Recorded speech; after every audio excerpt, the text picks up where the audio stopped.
The book of Romans, chapter 10.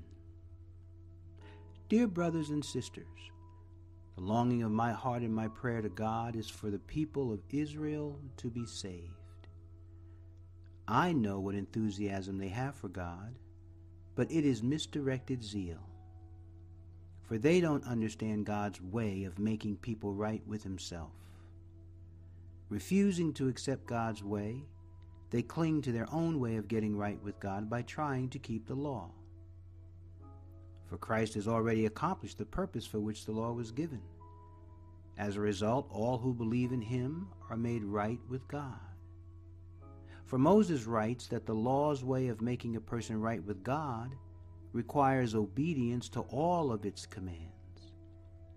But faith's way of getting right with God says, don't say in your heart, who will go up to heaven to bring Christ down to earth? And don't say, who will go down to the place of the dead to bring Christ back to life again?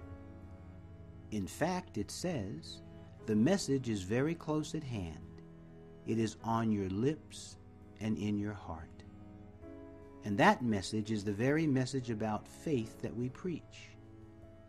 If you openly declare that Jesus is Lord and believe in your heart that God raised Him from the dead, you will be saved. For it is by believing in your heart that you are made right with God, and it is by openly declaring your faith that you are saved. As the Scriptures tell us, anyone who trusts in Him will never be disgraced. Jew and Gentile are the same in this respect. They have the same Lord, who gives generously to all who call on Him. For everyone who calls on the name of the Lord will be saved.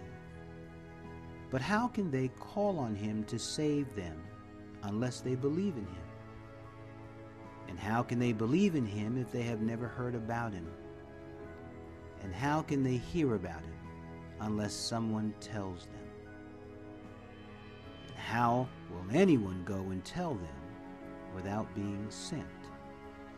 That is why the Scriptures say, how beautiful are the feet of messengers who bring good news. But not everyone welcomes the good news, for Isaiah the prophet said, Lord, who has believed our message? So faith comes from hearing, that is, hearing the good news about Christ. But I ask, have the people of Israel actually heard the message? Yes, they have. The message has gone throughout the earth in the words to all the world. But I ask, did the people of Israel really understand? Yes, they did. For even in the time of Moses, God said, I will rouse your jealousy through people who are not even a nation.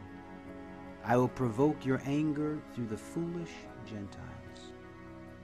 And later Isaiah spoke boldly for God, saying, I was found by people who were not looking for me. I showed myself to those who were not asking for me. But regarding Israel, God said, all day long I opened my arms to them, but they were disobedient and rebellious.